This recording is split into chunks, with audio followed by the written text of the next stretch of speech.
Ponemos el foco ahora en África, en concreto en la gira que ha realizado el presidente de Francia, Emmanuel Macron, por 4 países de ese continente, por Mauricio, Sudáfrica, Gabón y Angola, en un contexto, lo sabemos, de pérdida de presencia, en concreto, de la influencia francesa y de la Unión Europea en general. Nos preguntamos si esa gira es un intento efectivo para reorientar las políticas occidentales en el continente, si es una respuesta pragmática. En cualquier caso, merece una reflexión por lo relevante que es África ahora y que va a ser a futuro, sin duda. La hacemos ya con Lena Georgejolt, que es directora del grado en Relaciones Internacionales de la Universidad Villanueva, además especialista en mundo árabe y política francesa. Lena, bienvenida, buenas tardes. Buenas tardes, ¿qué tal? Lena, hemos visto en los últimos años cómo países como Mali, Burkina Faso o Níger pedían la salida de las tropas francesas. Ha terminado también la presencia en Senegal, en Chad, en Costa de Marfil. ¿A qué factores atribuyes este declive tan rápido, en efecto dominó, de la influencia de París en la zona?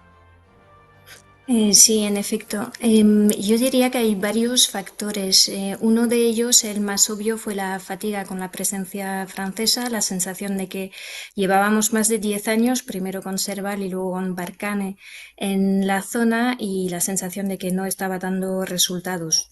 Tuvimos ciertos resultados a nivel operativo, pero es cierto que no se resolvió el problema de seguridad en la zona. Entonces, esto fue el primero, ¿no? La sensación, el primer factor, una sensación de fatiga, de una presencia muy prolongada. Pero también tenemos, especialmente Francia, un pasado muy pesado con los países de esa zona, es decir, son antiguas colonias, entonces el discurso anticolonial, ¿no? Pues volvió a surgir con mucha fuerza.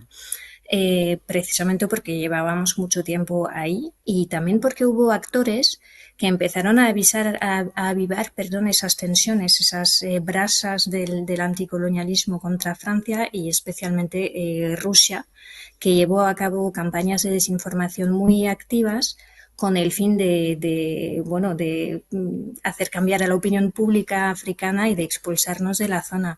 Claro. Hubo, aparte de las granjas de trolls de los que tanto se habló, también operaciones muy concretas. Por ejemplo, se intentó hacer pasar una fosa común por o sea, como el resultado de una masacre perpetrada por Ujú. franceses cuando realmente había sido de Wagner. O sea, esa clase de campañas de Tremendo, sí. desinformación. Mm. Claro, precisamente en ese contexto apuntabas tú a Wagner, pues la competencia de actores como Rusia o como China se incrementa, ¿no? Son 2 actores que pesan, pero que cada uno tiene su propia estrategia. La de Moscú parece más relacionada con lo militar, con la seguridad, pues eso, Wagner, Africa Corps. La de Pekín, mucho más, menos agresiva en principio, ¿no? Infraestructuras, comercio, y son las 2 alternativas a la es que no sé pronunciarlo, France-Afrique. La Pero Françafrique, ¿cuál, perfecto. pero ¿cuál de las 2 representa para ti, la rusa y la china, un desafío más relevante, más significativo a largo plazo para los intereses de Europa Occidental en el continente africano? Vamos a ver, yo creo que hay muchas cosas que desentrañar aquí. Lo primero es que tanto Rusia como China tienen una gran ventaja para regímenes autocráticos de la zona, que es que no tienen condicionantes políticos. No exigen nada de cara a la igualdad o sea, entre las etnias, no quieren transiciones políticas, no quieren elecciones transparentes, nada de esto. Entonces, esto obviamente es una gran ventaja para ese tipo de regímenes.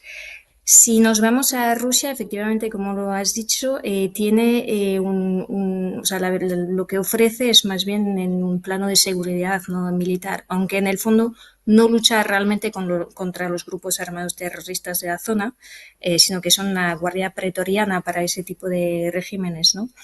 Em, pero no es del todo una alternativa a la France-Afrique en el sentido de que tiene el mismo tipo de implantación muy personalista, ¿no? Entre eh, eh, grandes personalidades rusas y líderes africanos, ¿no? Entonces eso por una parte.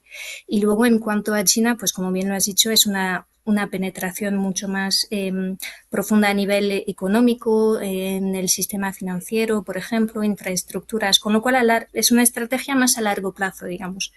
Pero a corto plazo, lo que me preocupa muchísimo es la presencia de Rusia en realidad, porque hay que tener en cuenta que la presencia de Rusia en África nos tiene como en una pinza entre nuestro flanco sur y nuestro flanco este. Entonces se debería hablar muchísimo más del escenario africano en ese sentido. Ujú. Por otro lado, Macron ha dicho que pertenece a una generación francesa que ya no viene, que ya no va a África a decirle lo que tiene que hacer. Pero claro, desde el otro lado, desde los países africanos, esa retórica, que es muy bien, muy políticamente correcta, ¿es suficiente para desvincularse del legado que decíamos de la época colonial o no? A ver, hubo gestos significativos, por ejemplo, restituciones bueno, realmente gestos simbólicos significativos, restituciones de obras de arte, apertura de archivos para investigar crímenes de la época colonial, por ejemplo, esa clase de cosas. Pero también hubo declaraciones, vamos a decir, poco hábiles o francamente ofensivas en su momento, como una cumbre con jóvenes africanos que fue un desastre a nivel de narrativa, bueno, una cosa inédita. Entonces, realmente sí que estamos viendo una especie de cambio en el discurso, pero el pasado pesa mucho, el pasado pesa mucho. No, no creo que sea lo suficiente como para cambiar esa relación con los países africanos.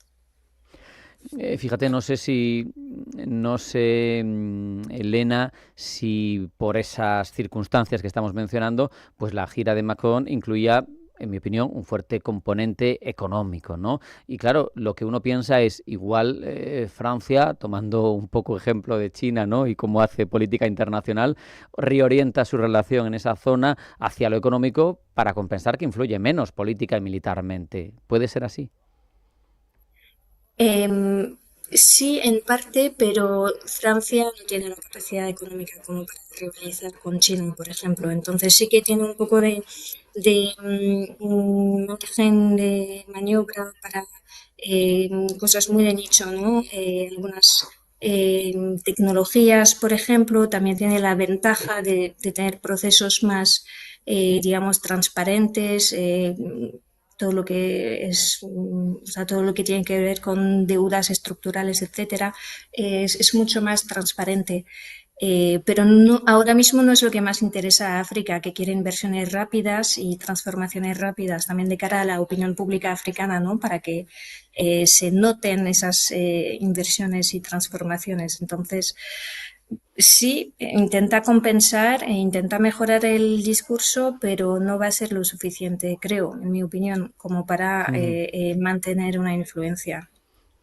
También, Lena, es llamativo que a pesar de esa deriva, quizá más diplomática, menos intervencionista, pero llega a Gabón y muestra un pragmatismo tremendo, ¿no? Porque hay junta militar, no le importa relacionarse con ella, siempre y cuando se mantenga el campamento de Gol, ¿no? Una de las únicas bases permanentes en África. Al final, eso demuestra una capacidad, como digo, de pragmatismo tremenda. Me da igual que no me guste tu régimen, pero yo, si me dejas seguir manteniendo la base, así sigo influyendo, ¿no? Militarmente aquí.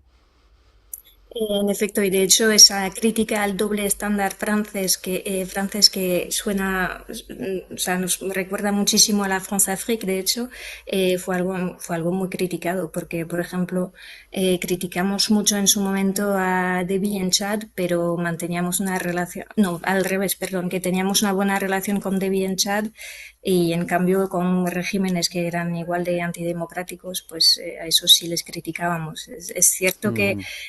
estamos intentando tener una relación más pragmática ahora, pero también es que no nos podemos permitir otra cosa en el sentido de que es fundamental mantener una presencia en África y a lo mejor no debe ser una presencia francesa o no exclusivamente francesa, sino incluso europea, porque África es un escenario fundamental para, o sea, a nivel estratégico, no Claro. solo por temas de seguridad, porque se están extendiendo las zonas controladas por los grupos armados terroristas, sino también en cuanto a aprovisionamiento, por ejemplo, a nivel energético. O sea, el uranio que tanto importa a Francia, importa al resto de los países, porque son las plantas nucleares francesas también que, o sea, que vendemos energía al resto de Europa. O sea que realmente no es un tema de algunos nostálgicos de la Françafrique, es un tema realmente estratégico y fundamental.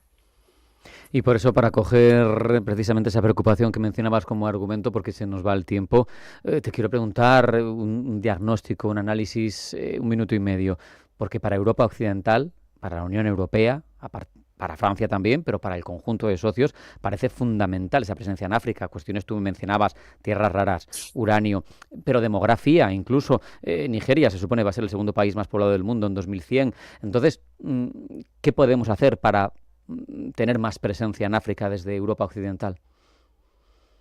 Pues es una muy buena pregunta. Obviamente Francia sacó unas lecciones, ¿no? Hay unas lecciones aprendidas de sus operaciones que acabaron mal como Barkhane. Una de ellas es que tiene que haber una narrativa, es decir, no puede haber ninguna operación sin que haya a la vez una operación de influencia. De hecho, Francia por eso diseñó una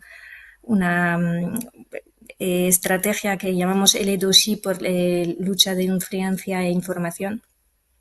Y al margen de eso, yo creo que España podría tener un papel, porque España destaca especialmente por su buena aceptación por las poblaciones locales y España no tiene ese pasado tan pesado con África. Entonces, justo por eso, porque caéis bien ahí a donde vayáis y porque se os dan muy bien las relaciones cívico-militares, podría ser España podría ser la cara visible, digamos, de la influencia europea o de próximas operaciones quizás de la ONU, de la Unión Europea, ya sean cívicas o civiles o militares en África.